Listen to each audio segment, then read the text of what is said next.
Hello po, ngayon po ang gagawin ko naman po ay crop top. Mula pa rin po ito sa pansa pinagputulan natin nung sa palda. Ito po yung natirang tela. Ang una ko pong ginawa, kinuha ko po yung crop top ng anak ko, tapos yun po ang ginayahan ko na sukat para sa gagawin nating crop top na galing po sa pan. Gumupit lang po ako ng gaya ng sukat ng crop top nung anak ko. Pagkagupit ko po ng sa harapan, ganoon din bang ginawa ko doon sa para sa likuran.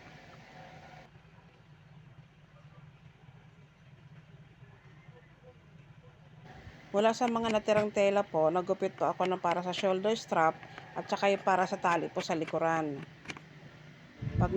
Nung nagupit ko na po siya, dinouble fold ko lang po siya ng 1/4. Lahat po ng para sa shoulder strap at ganoon din po yung sa tali sa likod.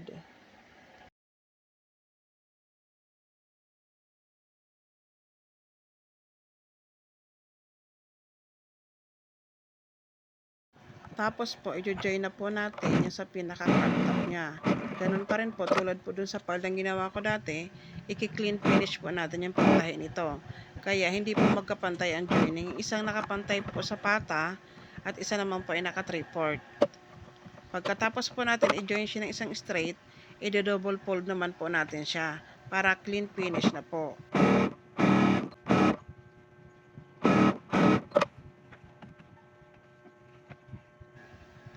Sa bawat side naman po, ang gagawin ko naman po ay do-double fold ko lang po siya ng 1/4 magkabila ang side. Ang laylayan naman po ay ipo-fold ko lang po siya ng double fold na 1/2 inch.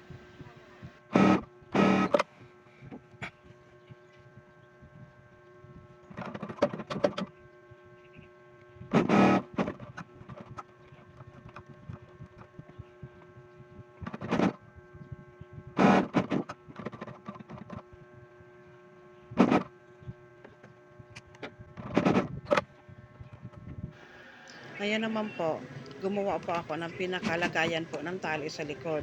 Para po siyang naka-button hole na. Pero iba po ang style nito. Yung pinaka-double fold ko po ng mga tali-tali, yun po ang ginamit ko dyan na para butas niya sa likuran. Kapag sasabitan po ng mga tali mamaya.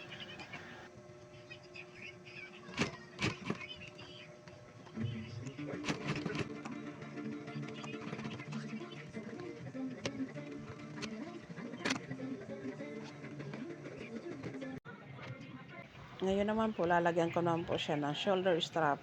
Sinukat ko lang po yan doon sa sukat ng dibdib ng anak ko. Tapos, yun na po, nilagay ko na po yung magiging strap niya. Tapos po, ikinabit ko na po yung pinaka tali-tali niya po sa likod. Pa-XX po na tali. Sa mga natira pong retaso, naguhit lang po ako dyan ng 12 piraso po na bilog. Kasi yun po igagawin kong flower. Ang bawat isang flower po ay mayroong 6 na piraso na bilog. Pagkaguhit ko po ng 12 na piraso, ginupit ko po siya isa-isa. Sa paggawa naman po ng flower design niya sa harapan po ng crop top, hinanso ko lang po siya. Tutupiin niyo po muna sa gitna. Pagkatupi, yun, ihahanso niyo na po isa-isa. Bali po yung isang flower ay gumamit po ako doon ng 6 na bilog na tela. Tapos pag tinahi ko po yun isa-isa, pagkatahi ko po isa-isa, hihilahin ko po yun na maging bilog na po siya. Tapos ilalak ko pong mabuti para hindi po kumalas. Ganon din po ang gagawin ko dun sa pangalawang flower. Pagkatapos ko pong gumawa ng dalawang flower, ilalagay ko na po siya dun sa pinakaharapan po ng crop top. Ihahanso ko lang din po siya. Ganon din po ang gagawin ko dun sa pangalawang flower, hanso lang din po.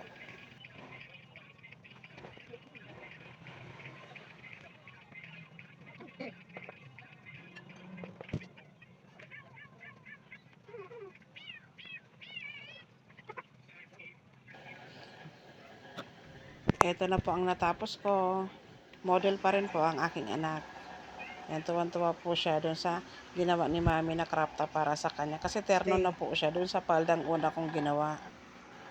Thank you po sa panonood. Sa susunod po ulit video.